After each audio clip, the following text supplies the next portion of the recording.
Hey y'all, Regina of byRegina.com here again today with another hashtag Go Independent interview. I'm so excited. Today we are headed to Charlotte, North Carolina to talk to Susannah Brinkley of feastandwest.com as well as garnishing.co. So I totally love her. She's one of my favorite favorite humans, period. And she has some cool stuff to share with us today. But before we go, you should know the drill by now. We have a corny joke of the day. Are you ready? Are you ready? Are you ready? Okay. Why did the baby cookie go to the hospital? Huh? Guess. Guess. Because he felt crummy. Poor baby cookie. Get it, guys? Crummy. Cooking the crumble. Okay, anyway. Moving on. Let's go to Charlotte to meet Susannah Brinkley. All right, so as I said, we are here with one of my favorite people, Susannah Brinkley of Feast and West. Well, actually, of a few projects. I'm going to actually let her introduce herself and tell you what she has going on. Hi, I'm Susannah Brinkley. I have my blog Feast and West, and I'm working on a new project about graphic design called Garnishing Company.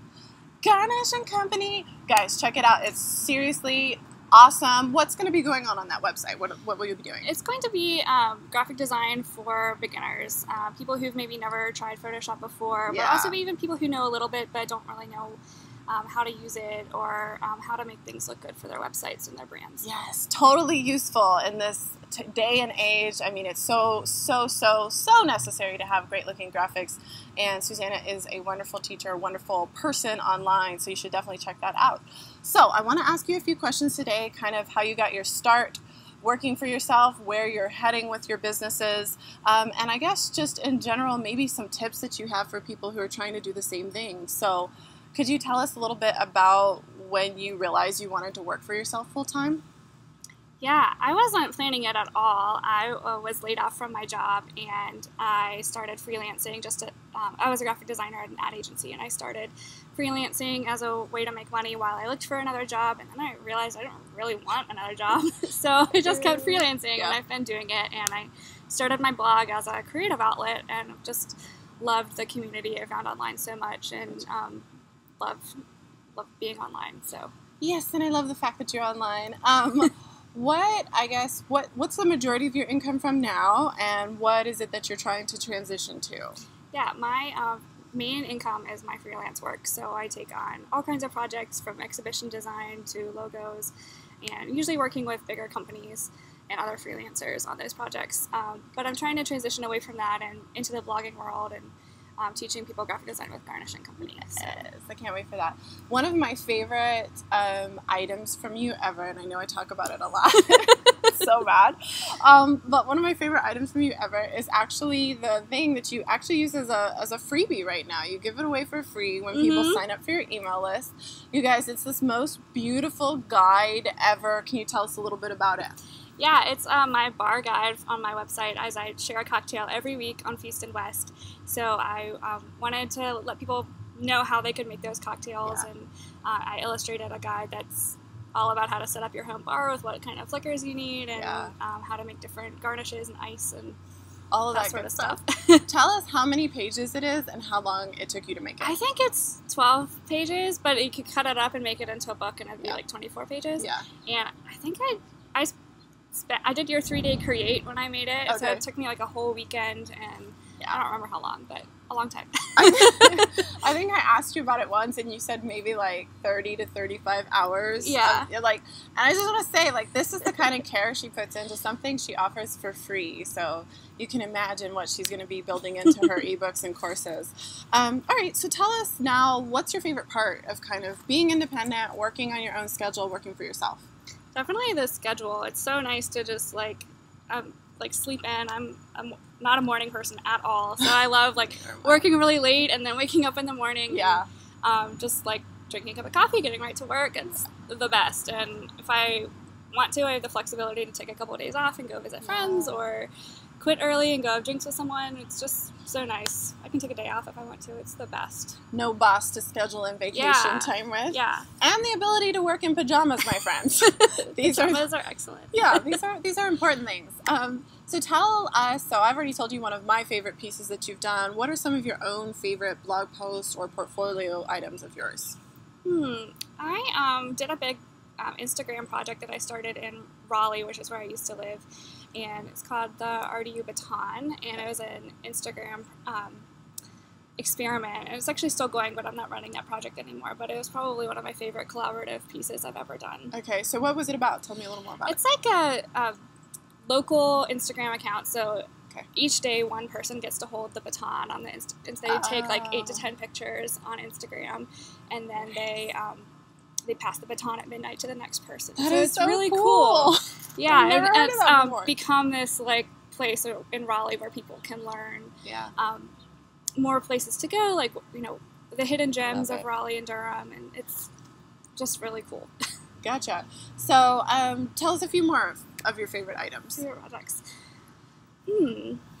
I love my Hidden Gems series on my blog. It's a travel guide series. By the way. It's so much fun. I get to communicate with other bloggers around the world and get them to tell me like the places they love to go in their cities. And Gotcha. Feast and West is about food, design, and travel. So for me, those things are all interconnected.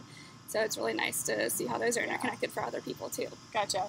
So tell us about some of your favorite collaborations too. I know that you've mentioned like Popcorn Week and the Bright Blog Bash. Is that what it's called? Bright Blog I think Bash? that's right, yeah. Popcorn Week was really fun. I got 15 bloggers together, and similar to a Blogsgiving thing I did last year for Thanksgiving, just getting a bunch of bloggers together to share recipes on different themes. So Popcorn Week was all popcorn, and there was everything from like cakes made with popcorn crumbles on top to popcorn cupcakes to just like plain popcorn with caramel and other delicious stuff. So awesome. So would you say that like collaboration has been a big part of like the learning experience or a part of your enjoyment now that you've gone solo, so to speak? Yeah, when I started blogging, I didn't really expect to meet so many people, but I keep this blog address book of all the people I've met and their mailing addresses because I love to send cards and thank you notes to people. Yeah. So I have this list. I was looking at it the other day, and it's like 60 people long, and that's just people I've met this year. So I have it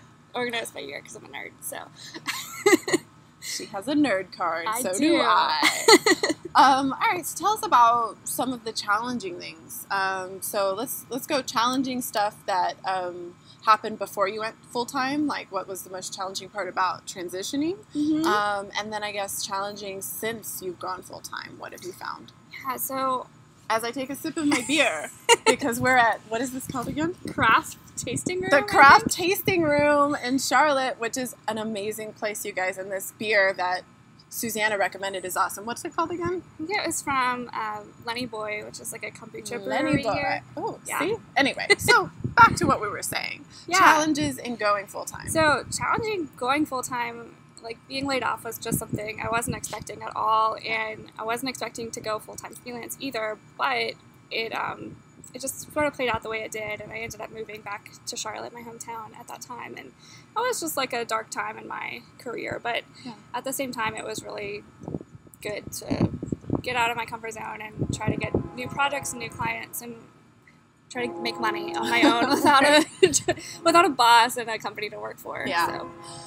So hugest challenge now that you've kind of made the transition and you're doing freelancing and moving on to other stuff too. Definitely has been, there's always this like money thing, like with freelance it's hard to know like when is that the next paycheck coming in, and having to hound people if you're like, you owe me money. That's the worst part. It's not my I don't like having to deal with that at all. I would like love to get to a point one day where I have an accountant who can like do that for me. That would be excellent, but not there yet. Gotcha. So then tell me about kind of how you structure your work days. Are you one of those, sorry to make a robot out of it, are you one of those like schedule people or not so much? I'm not a schedule person, although I do have like some tasks that I try to do on different days. Like I try to do a lot of social media scheduling on Friday mornings when things are a little bit quieter. But the rest of the week is just I wake up in the morning, drink my coffee, get to work, review emails, check my stats, check my tweets, whatever, and then just kind of like wrap up any blog things for the day, and then I transition into my freelance work. I'm such an afternoon, evening person that the mornings are not very productive sometimes, but that's okay. I'm with you. I can't do early like to save my life. I really can't. So then the afternoons I like keep working, and then I have yoga classes that I go to in the evening, and then I do more blog work until watch Netflix till it's time to go to bed. So perfect. I love it. I love your day. So speaking of work, which is the whole point of it, tell us about some of the tools and things that you're using kind of on a daily basis that you couldn't live without. Yeah, I'm an Adobe Suite person. I use InDesign, Illustrator, and Photoshop almost daily. Mm-hmm. Sometimes it like kills my computer because I'm trying to run them all at the same time. But yeah, I use my camera, my iPhone, all the time, just when I'm on the go. Yeah. What kind of camera? I have a Canon Rebel that I've been using. I don't remember what version it is, but yeah, I'm a big fan of the Canon Rebel series. Yeah. I feel like it's a camera that you're able to like learn how to use without like necessarily having to pick up a book on it or take a class. But when you do pick up a book or take a class, you're like, oh my gosh, it can do this and this and that. Yeah. Like it has so many features. Yeah, I use my iPhone a lot too for blog photography. Sometimes I take pictures with my phone and I just don't tell anyone. It's just the iPhones do good things. They all look good. If you are on eastandwest.com, you'll know what we're talking about. All of her pictures look super amazing. Thank you. So tell us, since you've kind of been having to switch to using social media to promote yourself as a business owner, as a freelancer, as a blogger, what have been some of the most, I guess, effective platforms for kind of getting your blog out there? I use Twitter and Instagram. Definitely, I think Twitter is amazing because you can collaborate with so many people and participate in Twitter chats and just meet a ton of people. Like, I was in a wedding of a friend last year and I met her on Twitter back in college. So, like, I just am a big proponent for Twitter. Twitter rocks. It does, yeah. You just meet so many people, so many cool people who are, like, real and out there and not robots. And everyone just seems like a human being on Twitter for some reason. We probably met on Twitter. I think we met on Twitter. Yeah. Or maybe I found you on Pinterest. I'm not sure. Something. One of those social media outlets.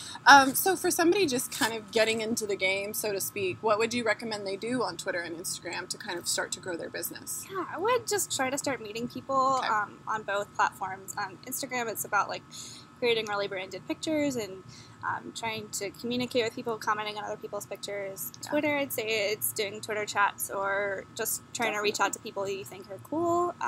Sending emails is big. I think I sent you an email one time, and that's how we really started being friends. But, my buddy. Yeah, so it's just, you got to put yourself out there and take risks and try to get in touch with people. So tell us, how meaningful is it to you that you get to work for yourself, get to set your own schedule? Like, what does it actually mean to you? It means so much. It's like the freedom of getting to do what I want to do, and when I want to do it is so awesome. And I love that like every dollar that I earn is like mine. Yeah. And I didn't earn it through someone else. Right. It's like for the work I really did and really earned. It makes it really special. There is a special feeling that goes along with that. Like, I remember my first e-product was like $3, so all of nothing. But when the first one sold, I was like, $3 of my own dollars. Like, it was such a special feeling. So you have a favorite TED Talk that you've mentioned a few times, and there's a quote from there that you really like, and I was wondering if you would share that with people. Yes, the quote is, "To accomplish great things, you need a plan and not quite enough time." I love that. So how have you found, I can speak English, that plays out in your own kind of work that you've been doing? Yeah, I can be a deadline person, but it's that like 11th hour where the deadline really means something. So it's like, man, I really need to do this. So I finally get all the work done in the last minute. Gotcha. For some reason, that seems to work out the best. So if there is somebody trying to get started in a similar field to yours or the exact same field who's maybe wavering in confidence or not necessarily believing it could happen, would you have any words for them? Yeah, just start doing it, start reaching out to people, just keep trying and be persistent, come up with a posting schedule, start trying to meet people, get yourself out there, because it's not going to happen for you if you just keep quiet in your corner of the internet.